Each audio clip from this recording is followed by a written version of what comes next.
So hello everyone, I am Vinod Singh. Welcome to the current exam. इस class में हम अगस्त 2024 के जो भी साइंस और टेक्नोलॉजी से रिलेटेड करंट अफेयर्स के क्वेश्चन होंगे उन सबको हम कवर करेंगे। इस क्लास से बाहर आपसे कुछ नहीं पूछा जाएगा, ठीक है। चलो शुरू करते हैं।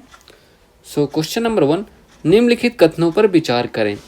वायरस एक संक्रामक सूक्ष्म जीव है जिसमें न्यूक्लिक एसिड का एक खंड होता है जो कैप्सिड नामक प्रोटीन कोट से घिरा होता है। तो ये सत्य बात है वायरस के बारे में, ठीक है। और सेकंड क्या है, वायरस को जीवित जीव माना जाता है क्योंकि वे अपने आप चयापचय प्रक्रियाएं करते हैं।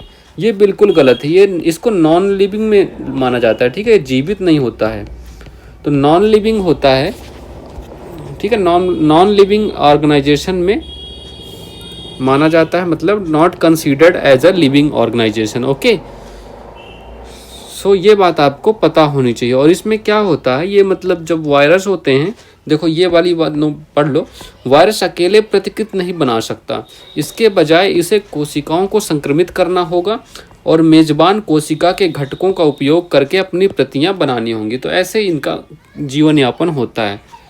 तो ऑप्शन नंबर 1 करेक्ट आंसर होगा इसका, ठीक है।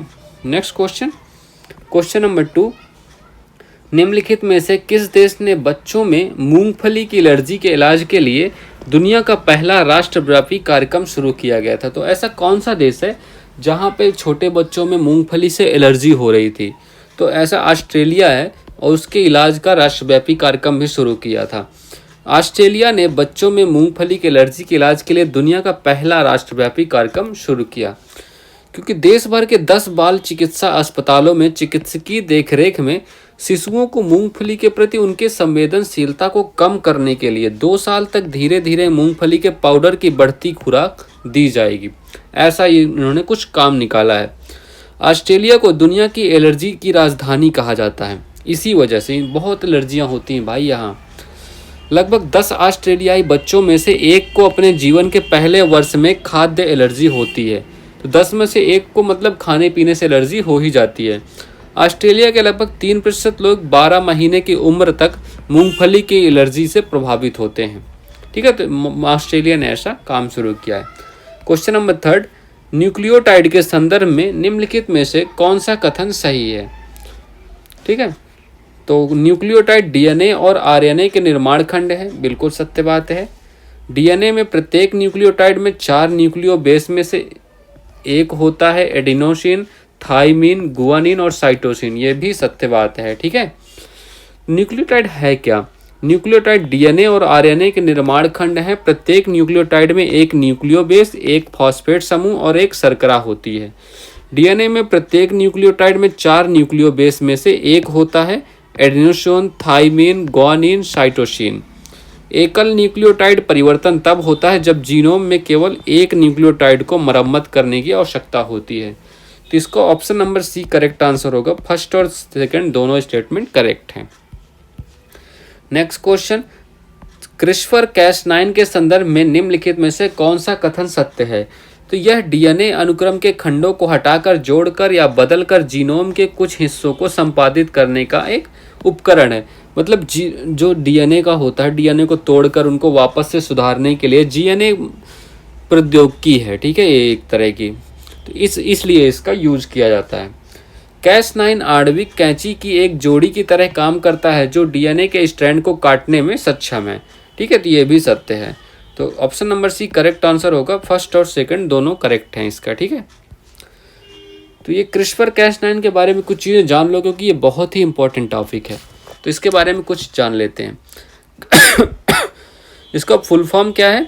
पहली बात तो फुल फॉर्म देखो, clustered regularly interspaced short palindromic repeats. ये क्रिस्पर का फुल फॉर्म है, एक डीएनए अनुक्रम है जो बैक्टीरिया रक्षा प्रणाली का हिस्सा है। क्रिस्पर कैस9 एक अनूठी तकनीकी है जो आनुवांशिक विदों की चिकित्सा शोधकर्ताओं को डीएनए अनुक्रम के खंडों को हटाकर, जोड़कर या बदलकर जीनोम के कुछ हिस्सों को संपादित करने में सक्षम बनाती है। कैस9 उस प्रोटीन का नाम है जो प्रतिरोध को स्थानांतरित करता है। यह एक एंजाइम है जो आणविक कैंची की एक जोड़ी की तरह काम करता है जो डीएनए के स्ट्रैंड को काटने में सक्षम है। यह शोधकर्ताओं को डीएनए अनुक्रमों को आसानी से बदलने और जीन फंक्शन को संशोधित करने की अनुमति देता है। क्रिस्पर आधारित उपकरण डीएनए में विशिष्ट एकल न्यूक्लियोटाइड परिवर्तनों को पहचानने की प्रणाली की क्षमता पर भी निर्भर करते हैं। Okay, next question number 5। कभी कभी समाचारों में आने वाला शब्द किंडलिंस निम्नलिखित में से संदर्भ है। खुरपका और मुंहपका रोग, इंसेफेलाइटिस, तपेदिक, कैंसर। तो बताओ भाई, ये किंडलिन का संबंध किससे है? कैंसर से संबंध है इसका। तो एक हालिया अध्ययन के विभिन्न प्रकार के कैंसर में किंडलिन्स की महत्वपूर्ण भूमिका पर प्रकाश डाला है। किंडलिन्स कशेरुकियों के भीतर पाए जाने वाले एडॉप्टर प्रोटीन का एक समूह है जो आणविक कंडक्टर के रूप में कार्य करता है, जो बाह्य कोश की वातावरण से यांत्रिक संकेतों को कोशिका के अंदर जैव रासायनिक संकेतों में स्थानांतरित करता है। ठीक है, तो किंडलिन्स का संबंध किससे है? कैंसर से। नेक्स्ट, उनका महत्व इस तथ्य में निहित है कि वे कई सिग्नलिंग मार्गों के लिए केंद्रीय हैं, जो उन्हें अभिनव कैंसर उपचारों के लिए संभावित लक्ष्य बनाता है। ये एक जटिल थिएटर प्रोडक्शन में बैक स्टेज समन्वयक की तरह हैं। वे संरचनात्मक प्रोटीन, रिसेप्टर्स और प्रतिलेखन कारकों के साथ शारीरिक रूप से बातचीत करते हैं, जिससे कोशिका के भीतर रासायनिक संकेतों का एक झरना शुरू हो जाता है। जब किंडलिन्स उत्परिवर्तन के कारण संरचनात्मक व्यवधान का अनुभव करते हैं, तो यह नाजुक संतुलन को बिगाड़ सकता है, जिसे हेमियोस्टेसिस के रूप में जाना जाता है, जो शरीर के सही ढंग से काम करने के लिए आवश्यक है। ठीक है, तो किंडलिन्स के बारे में समझ गए आप? ये कैंसर का कारण बनता है, ये आप वो याद रखना इतना। ठीक है, टैंटलम, क्वेश्चन नंबर 6। टैंटलम के बारे में निम्नलिखित कथनों पर विचार करें। यह एक तन्य धातु है। क्या यह एक तन्य धातु है जिसका गलनांक उच्च होता है? बिल्कुल गलत बात। ठीक है, तो इसका गलनांक क्या होता है? कैसे गलत बात है, आप ये बता दो। मैंने जो कह दिया मान लोगे आप, है ना? ठीक है, चलो तो ये सही बात है। ठीक है, यह एक तन्य धातु है जिसका गलनांक उच्च होता है। टैंटलम अम्लों के साथ अत्यधिक अभिक्रियाशील होता है, ये बता दो। ये गलत है जबकि। ठीक है, क्योंकि ये ना बहुत ही हाईली रेजिस्टेंस होता है, एक्सेप्शनल रेजिस्टेंस टू कोरोजन, चाहे क्योंकि भले ही अम्ल क्यों ना हो। ठीक है, तो इसलिए रिएक्टिव नहीं होता, तो ये गलत है। इसका उपयोग सर्जिकल प्रत्यारोपण और इलेक्ट्रॉनिक कैपेसिटर के निर्माण में किया जाता है, तो ये सत्य है। ठीक है, तो ऑप्शन नंबर 2 फर्स्ट और थर्ड सही है ना, तो option number B correct answer. ठीक है, केंद्र सरकार ने टैंटलम सहित 24 खनिजों की सूची को महत्वपूर्ण और रणनीतिक खनिजों के रूप में अधिसूचित किया है, तो इस वजह से ये क्वेश्चन भी आपके एग्जाम में आ सकता है। Question number 7। ट्राइबोई इलेक्ट्रिक प्रभाव के बारे में निम्नलिखित में से कौन सा कथन सही है? यह विद्युत आवेश की उत्पत्ति है। जब दो पदार्थ संपर्क में आते हैं और फिर अलग हो जाते हैं, तब आवेश बनता है। तो इसको इस तरह से समझाया जा सकता है, तो ये सही है। ठीक है, यही करेक्ट है। ट्राइबोई इलेक्ट्रिक श्रृंखला संपर्क के दौरान इलेक्ट्रॉनों को प्राप्त करने या खोने की उनकी प्रवृत्ति के आधार पर पदार्थों को रैंक करती है, तो ये भी सत्य है। तो option number C first and second दोनों करेक्ट होगा। तो ट्राइबोई इलेक्ट्रिक प्रभाव एक मौलिक घटना है जिसमें दो असमान पदार्थ घर्षण संपर्क में आने के बाद विद्युत आवेशित हो जाते हैं और फिर अलग हो जाते हैं। ट्राइबो इलेक्ट्रिक नैनो जनरेटर ऐसे उपकरण हैं जो यांत्रिक ऊर्जा को विद्युत ऊर्जा में बदलने के लिए ट्राइबो इलेक्ट्रिक प्रभाव का उपयोग करते हैं। ठीक है, समझ आ गया? चलो क्वेश्चन नंबर 8। दैनिक जीवन में दबाव के निम्नलिखित में से कौन से अनुप्रयोग है? दबाव पर कौन कौन से एप्लीकेशंस काम करते हैं? कार, ब्रेक, मौसम की भविष्यवाणी, वैक्यूम क्लीनर, प्रेशर कुकर, बताओ। सब करते हैं मुझे तो लगता है ना, चारों करते हैं। आपको पता ही होगा ये प्रेशर क्या चीज़ है ना। तो हवा हमारे चारों ओर अरबों परमाणु और अणु और वे हर समय लगातार हम पर प्रहार करते रहते हैं, जिससे वह बनता है जिससे हम वायुदाब कहते हैं। ठीक है, मतलब हवा का जो हम पर प्रेशर बनता है ना, उसे ही एयर प्रेशर कहते हैं। तो ये इसकी एसआई पास्कल है, इसकी इकाई, ये भी आपको पता रहना चाहिए। एक अदिश राशि है, ये पता ही होगा। तो देखो कार ब्रेक में कैसे काम करता है प्रेशर। हाइड्रोलिक ब्रेक होते हैं कारों में, जो वाहनों को रोकने के लिए तरल पदार्थ के दबाव का उपयोग करते हैं, मतलब लिक्विड से प्रेशर बनाते हैं जिससे वाहन रुक जाते हैं। प्रेशर कुकर भोजन को तेजी से और अधिक कुशलता से पकाने के लिए भाप के दबाव का उपयोग करते हैं। इसीलिए जब पहाड़ों में ऊपर हम जाते हैं ना खाना पकाने, तो वहाँ देर से पकता है क्योंकि वहाँ एयर प्रेशर कम होता है। रक्तचाप की निगरानी रक्तचाप को मापने के से स्वस्थ स्थितियों का निदान और निगरानी करने में मदद मिलती है। मौसम की भविष्यवाणी बैरोमीटर होता है। मौसम का पूर्वानुमान लगाने में मदद करने के लिए वायुमंडलीय दबाव को मापते हैं। वैक्यूम क्लीनर फर्श और सतहों से गंदगी और मलबे को चूसने के लिए कम दबाव वाला क्षेत्र बनाते हैं, मतलब आप अपने आसपास कम प्रेशर क्रिएट करता है जिससे वो धूल उस क्लीनर के अंदर आ जाती है। क्वेश्चन नंबर 9, लिम्फेटिक फाइलेरियासिस के संदर्भ में निम्नलिखित कथनों पर विचार करें। यह फाइलेरिया कृमि के रूप में जाने जाने वाले परजीवी कृमियों के कारण होने वाली एक गंभीर दुर्बल करने वाली बीमारी है, तो ये सही है। यह एक प्राथमिकता वाली बीमारी जिसे भारत में 2025 तक समाप्त करने का लक्ष्य रखा गया है, बिल्कुल गलत है, ये 2027 तक लक्ष्य रखा गया है इसको समाप्त करने के लिए। ठीक है, तो option number A correct answer होगा। एमपॉक्स के संदर्भ में निम्नलिखित कथनों पर विचार करें। यह एक खंडित एकल फंसे आरएनए वायरस के कारण होता है जो आर्थोबुनियो वायरस जीनस का हिस्सा है, ये गलत है। यह व्यक्ति से दूसरे व्यक्ति में नहीं फैल सकता, ये भी गलत है। इसे पहली बार 1999 में मलेशिया किसानों के बीच प्रकोप के दौरान पहचाना गया, ये भी गलत है। तो कौन सा सही नहीं है, तो तीनों सही नहीं है, ऑप्शन नंबर डी करेक्ट होगा। देखो क्या है, तो अभी WHO ने इसको एमपॉक्स को स्वास्थ्य आपातकाल घोषित किया है। एमपॉक्स पूर्व में मंकी पॉक्स रोग, मंकी पॉक्स वायरस जिसे आमतौर पर MPXB के रूप में संक्षिप्त किया जाता है के कारण होता है, जो पोक्स बिरडे परिवार में आर्थोपॉक्स वायरस जीनस का एक लिफाफा डबल स्ट्रैंडेड DNA वायरस है जिसमें बैरियोला, काउपॉक्स, वैक्सीनिया और अन्य वायरस शामिल हैं।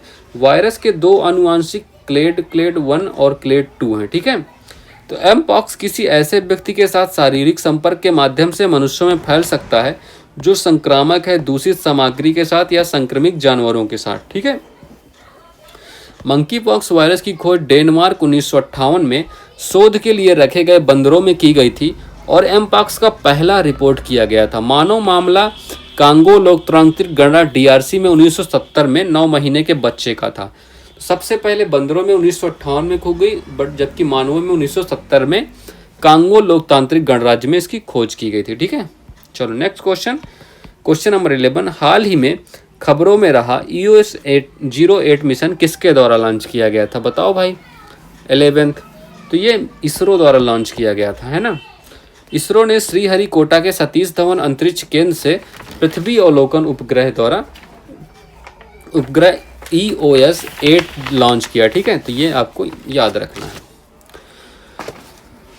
उपग्रह में 3 पेलोड हैं, अर्थात electro optical infrared payload, global navigation satellite system, reflectometry payload और SIC-UV डेसीमीटर।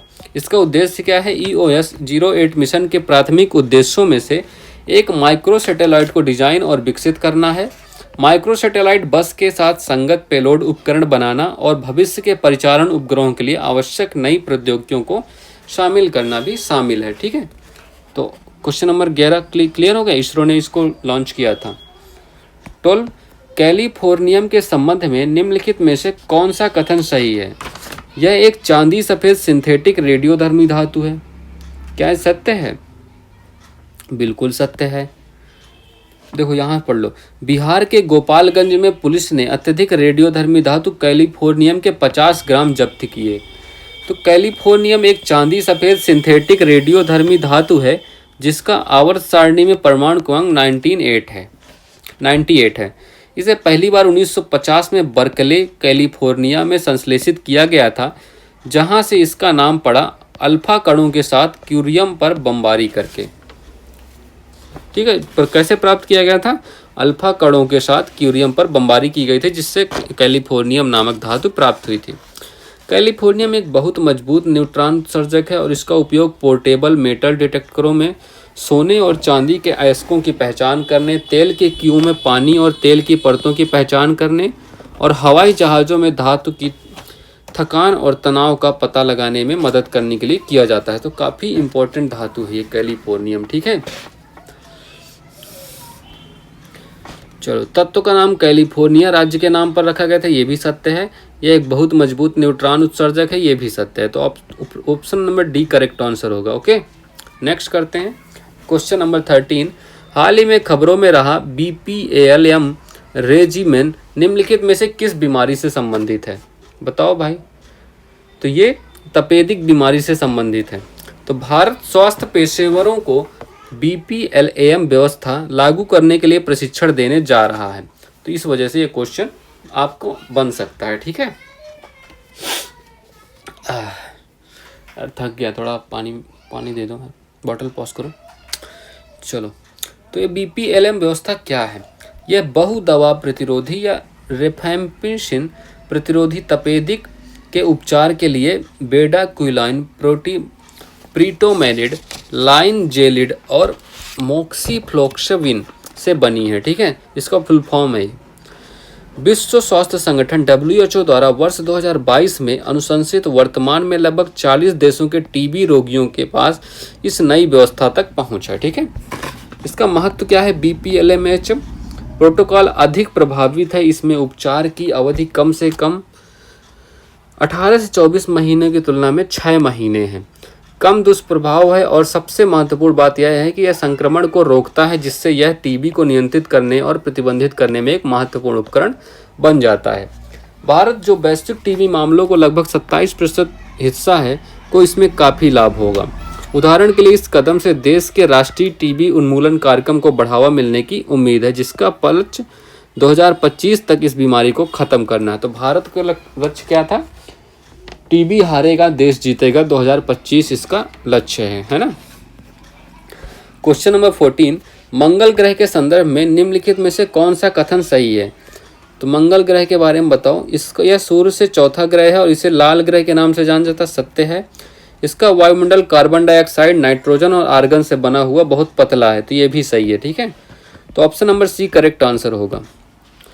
तो ये मंगल ग्रह के बारे में कुछ चीज़ें लिखी हैं, आप इनको भी पढ़ लेना, ठीक है। ये तो सब आता हुआ होगा, फिर भी आप इसको कर लेना, ठीक है।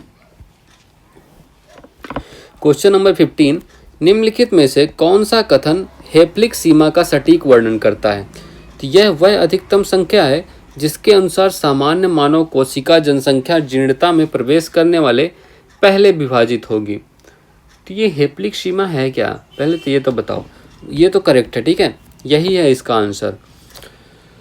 तो यह वह अधिकतम संख्या है जिसके अनुसार सामान्य मानव कोशिका जनसंख्या जीर्णता में प्रवेश करने से पहले विभाजित होगी, ठीक है।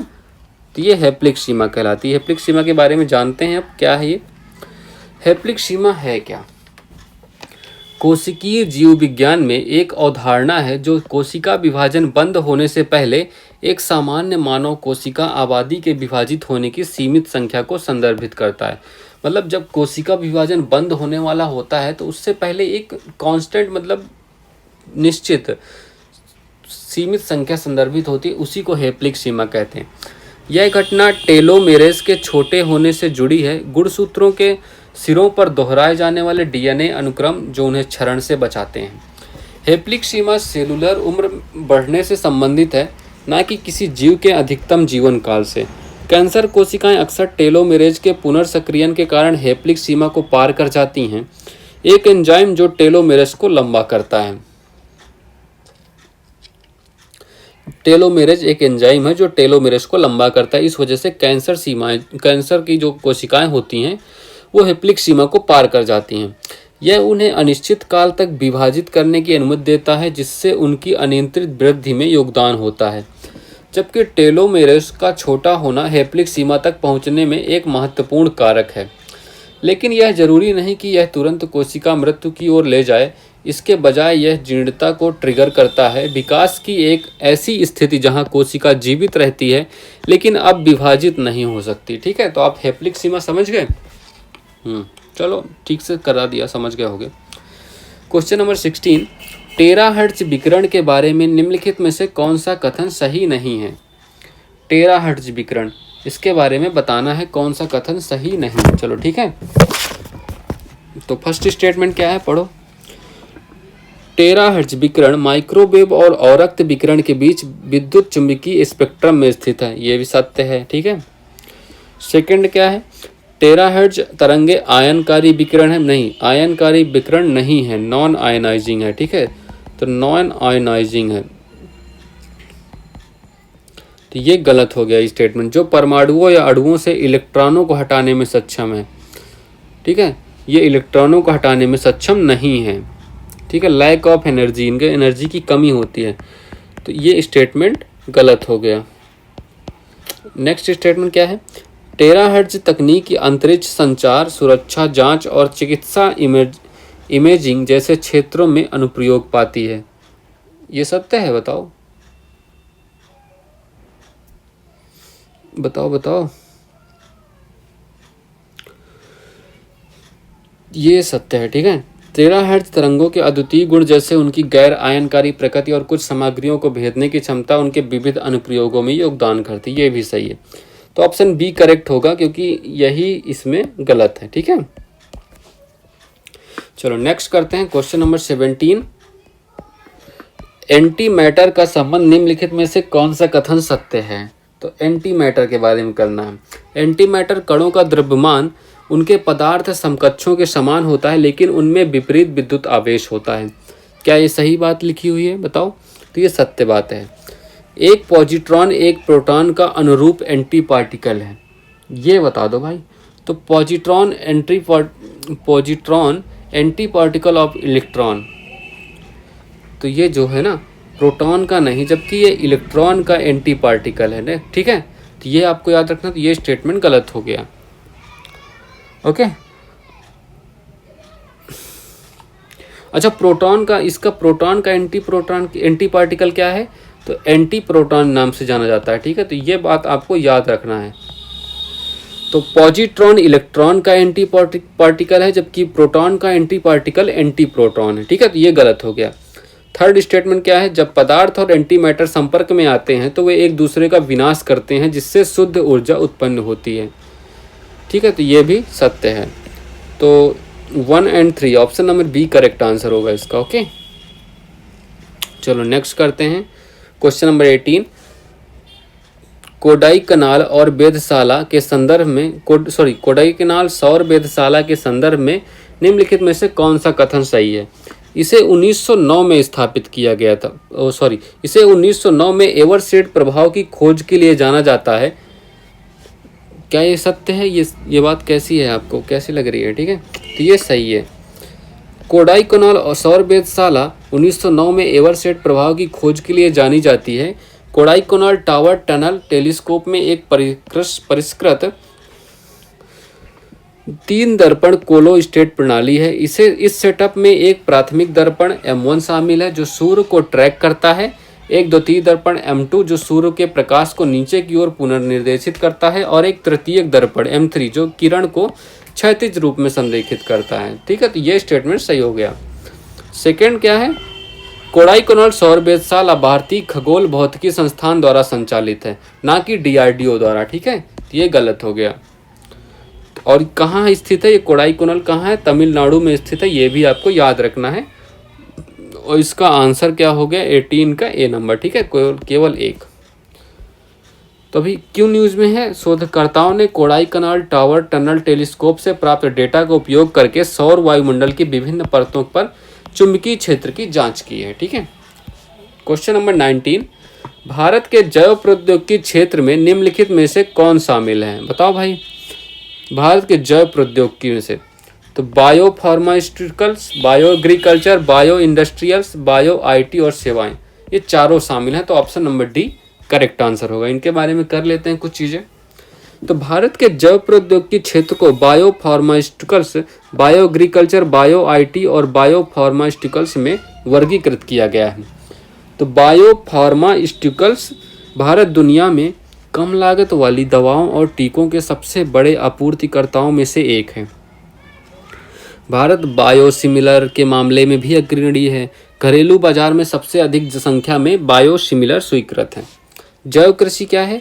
भारत के लगभग 55% भूभाग पर कृषि और संबद्ध गतिविधियां हैं। भारत बीटी कॉटन के सबसे बड़े उत्पादकों में से एक है और वैश्विक स्तर पर जैविक कृषि भूमि का 5वां सबसे बड़ा क्षेत्र है।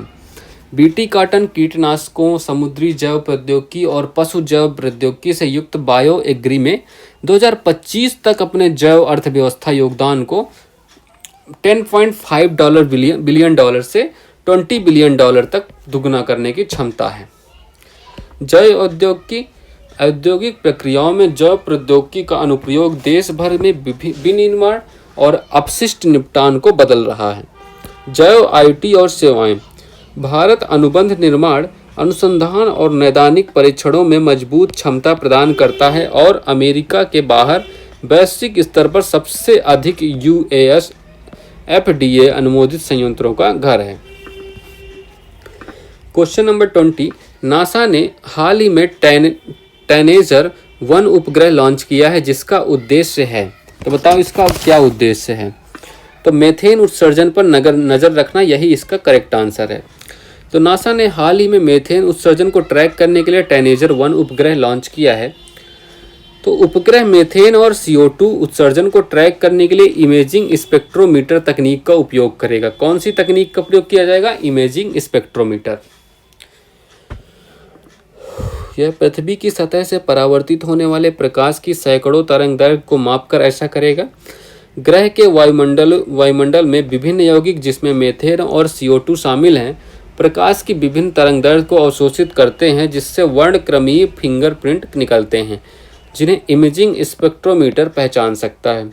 ये अवरक्त फिंगरप्रिंट शोधकर्ताओं को मजबूत ग्रीनहाउस गैस उत्सर्जन को इंगित करने और मात्रा निर्धारित करने में सक्षम बनाते हैं। ठीक है, तो नासा ने टैनेजर 1 उपग्रह किया है इसका मीथेन उत्सर्जन पर नजर रखने के लिए।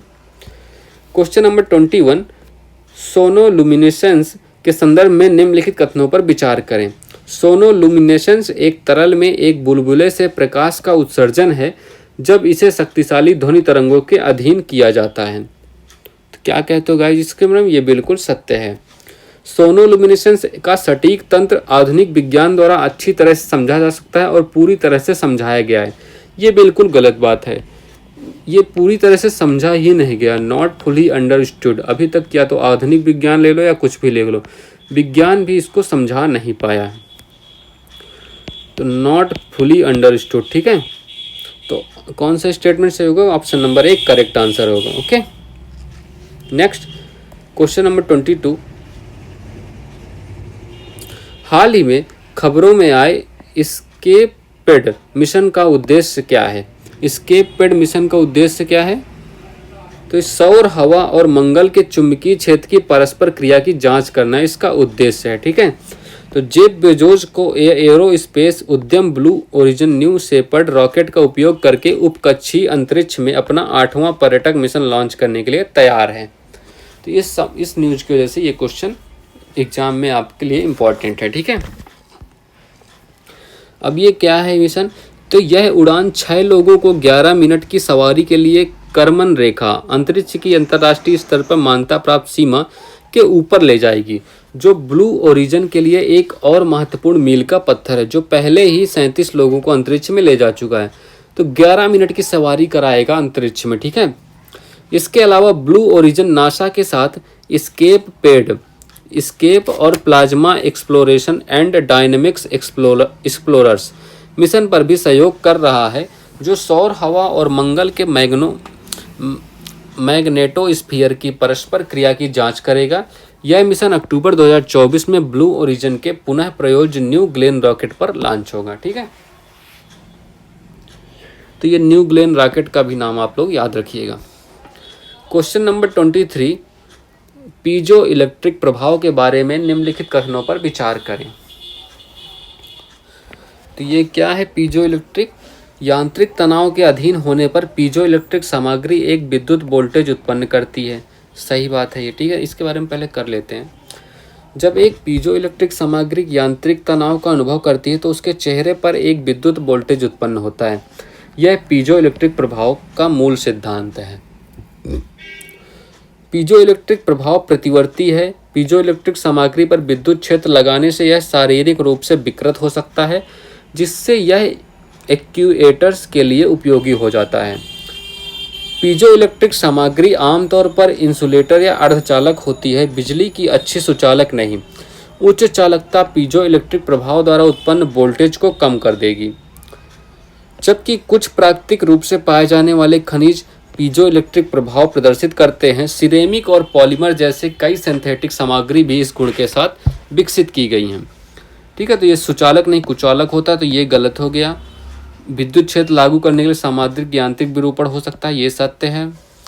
पीजो इलेक्ट्रिक सामग्री प्राकृतिक खनिजों तक सीमित है और उन्हें कृत्रिम रूप से उत्पादित नहीं किया, ये भी गलत है। ठीक है, तो ऑप्शन नंबर 1 करेक्ट आंसर हो जाएगा। क्वेश्चन नंबर 24, चांदीपुरा वायरस के संदर्भ में निम्नलिखित कथनों पर विचार करें। यह रैबिडोविरिडे परिवार से संबंधित एक आरएनए वायरस है जिसमें रेबीज वायरस भी शामिल है। तो क्या कहते हो तुम लोग? ये भी सही है।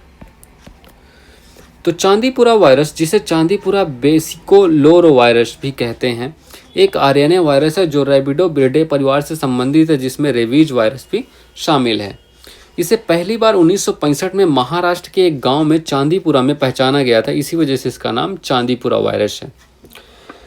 यह फ्लेबोटोमाइमिन सैंड फ्लाइज और फ्लेबोटोमस पापाटासी जैसी सैंड फ्लाइज की एक वेक्टर संक्रमित प्रजातियों और एंडीज एब्जिप्टी, जो डेंगू का वेक्टर भी है, जैसे कुछ मच्छर प्रजातियों के डंक से होता है। मतलब बेसिकली ये मच्छरों से होता है। ठीक है, वायरस इन कीड़ों की लार में ग्रंथि में रहते हैं और काटने के माध्यम से मनुष्य या घरेलू जानवरों जैसे अन्य कशेरुकियों में फैल सकता है। ठीक है, तो ये दोनों स्टेटमेंट्स करेक्ट हैं, तो option number C correct answer होगा। नेक्स्ट, लिस्टेरियोसिस के संदर्भ में निम्नलिखित में से कौन सा सही है? यह बैक्टीरिया के कारण होने वाला एक संक्रामक रोग है और इसका इलाज संभव है, सत्य बात है। इसका लक्षणों में बुखार, ठंड लगना और सिर दर्द शामिल है और कुछ व्यक्तियों में इसके लक्षण दिखने में 10 सप्ताह तक का समय लग जाता है, तो ये भी सही है। यह संक्रमण विशेष रूप से कमजोर प्रतिरक्षा प्रणाली वाले लोगों, गर्भवती महिलाओं और 65 वर्ष से अधिक उम्र के लोगों के लिए खतरनाक है, तो ये भी सत्य बात है। तो ऑप्शन नंबर डी करेक्ट हो जाएगा, उपरोक्त सभी।